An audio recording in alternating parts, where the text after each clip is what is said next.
Hello my fellow pilots, and welcome again to another episode of Star Citizen FM, episode 67. Star Citizen FM is the longest running fan show in the verse, dedicated to bringing you up-to-date information on the verse, the community, and Star Citizen itself. Star Citizen FM is run by yours truly, Dr. Hawk, so join me as we go over some of the highlights of this past week. We have three big topics to go over this week, and I think I will go in the order of least important to most important, but by no means am I calling the M50 the least important of the three. For those of you that have been itching to see your Origin Jumpworks M50, it is now available, and you will be able to find it in your hangar. For those of you that would like to pick one up, you only have a few more days to do so, so be sure to pick one up, and you too can get a hold of this two-engined monstrosity attached to a seat. So, without further ado, let's go over the Origin M50. Coming in at a compact 11 meters, this is one of the smallest ships released on Star Citizen to date. Essentially a seat attached to two massive hammer propulsion HM43s, which are TR3s by the way and can be upgraded to TR4s, you can guarantee that you will be going anything but slow. A snazzy red paint job completes the overall picture and helps add to the sleek, compact design of the Origin M50. All of this speed, however, comes at a cost. You only have 4 cargo units available to you. Your shield isn't exactly the best with just a Gorgon Defender all-stop, and you only have 2 Class 2 hardpoints, them coming with a Bearing M4A laser cannon on each respective hardpoint, and 2 4x Talon ASIM-20 stalkers. So while not exactly a fighter, it could make a very effective interceptor slash hit-and-run ship. If it's the Origin 350R's competitor is to remain to be seen. But for those of you that are looking to impress the ladies or just go fast,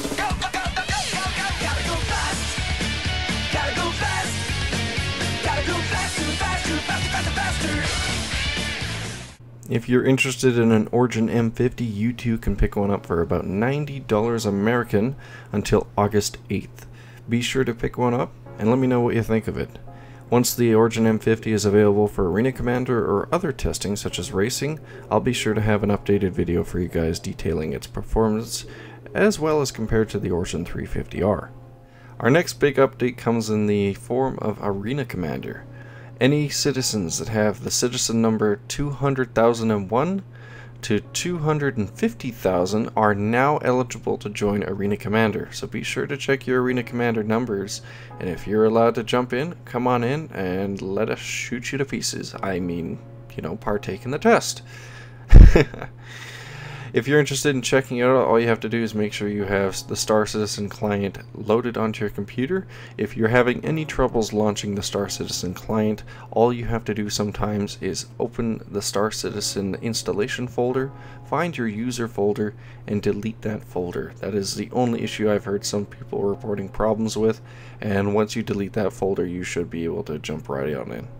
Finally, we have our big topic that I'm going to be covering today. As a PvP enthusiast, I find this one particularly interesting.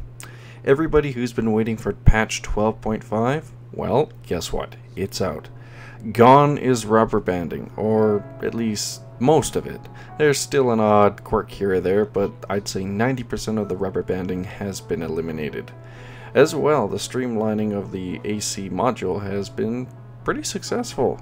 There's a number of improvements that have been made as well as balancing, and as a guy who likes patch notes, I'll be reading them off for you guys, at least the ones that are fairly interesting.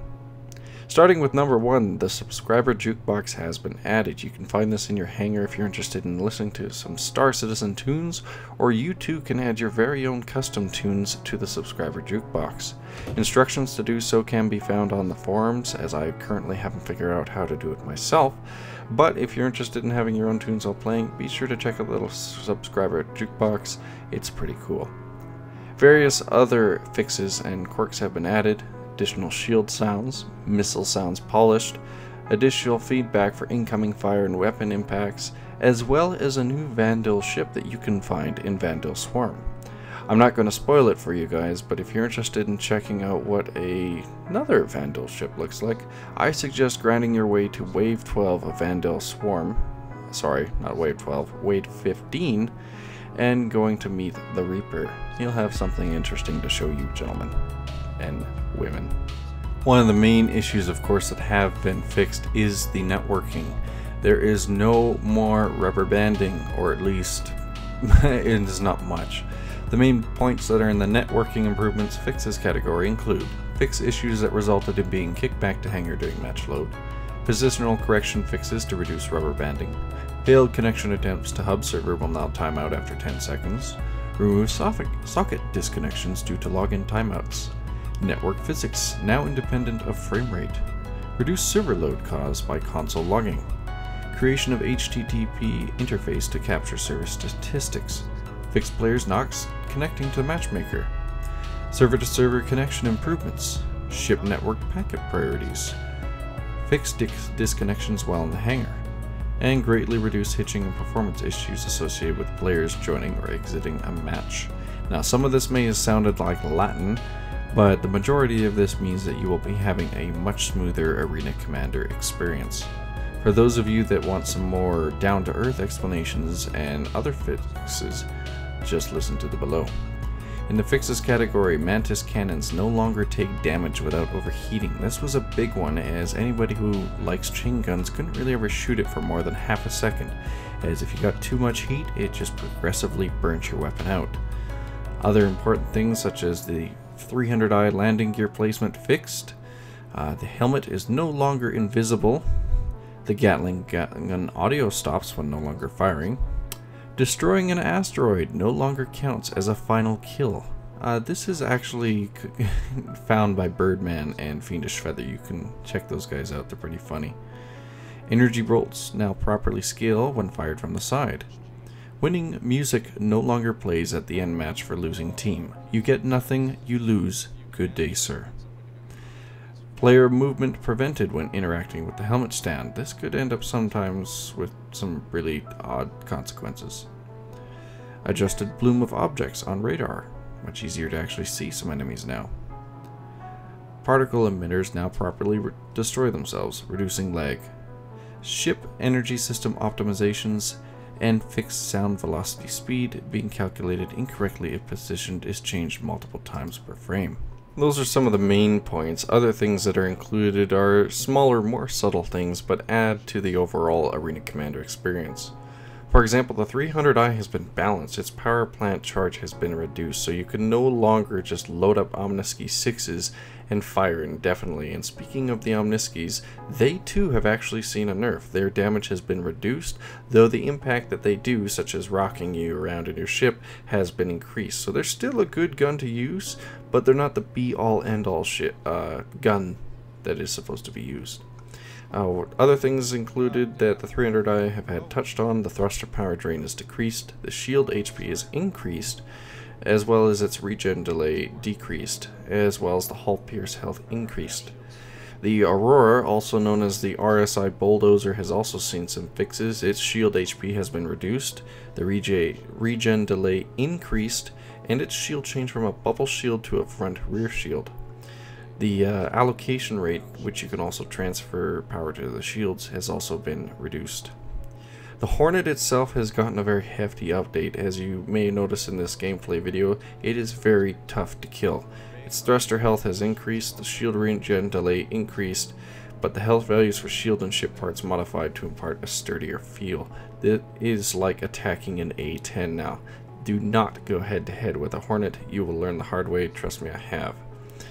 The Mantis gun has had its damage decreased, but the heat per shot also increased, so it's still a very effective weapon, just mind your careless shooting. Both Bulldog and Badger repeaters have been touched, their recharge rate has been decreased, and the rate of fire for each of them has been increased. The Bearing M3A has had its rate of fire decreased and damage increased. And as mentioned, the Omniski 6 damage decreased, rate of fire decreased, but bullet mass increased. And finally, missile damage has been reduced, and missiles now properly deal damage to shields instead of going straight to the hull. They are no longer a I-win option.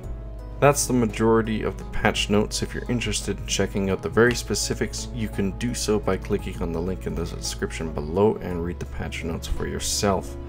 All in all, I believe patch 12.5 has improved Arena Commander for the better. It is very fun to play, very amusing, and very fun. I cannot reiterate how fun it is.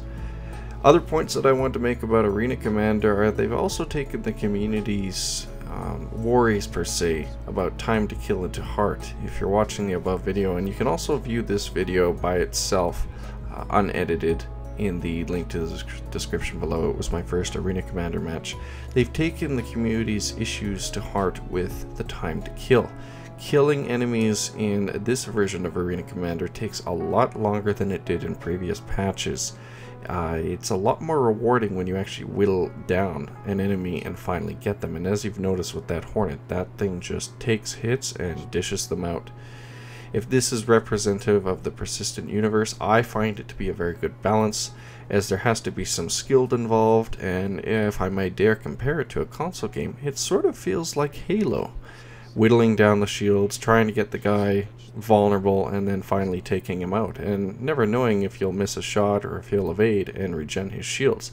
The same thing applies here in Star Citizen, and it feels like a kill is all the more rewarding when you finally do it. Patch 12.5 is waiting for you guys, and I look forward to battling with those new citizens that are now allowed to enter Arena Commander. In the meantime, I'm going to end this episode, and thank you all for watching. If you've enjoyed the episode, please do be sure to subscribe. You can do so by clicking on the fuzzy little hawk on the lower left hand corner or on YouTube's subscribe button. Every comment and piece of feedback that you guys leave is loved and appreciated. Also, I have a Patreon, and for those of supporters that have supported me for the last month, thank you. I'm grateful that anyone considers my show worth it, and to anyone that wants to donate, you can do so at patreon.com. You can even set a monthly cap if you're worried of overspending, and at the very least think of it like a tip jar. Every little bit helps me improve the show, and I might be looking into investing into a green screen and a camera for those of you who want to see a more real Dr. Hawk. You can also follow me on Facebook. I am found on that social media site as well as Twitter. So I will leave you guys with this episode. Thank you all for viewing, and I look forward to seeing you on the next episode of Star Citizen FM. You guys all take care and fly safe. This is Dr. Hawk signing off.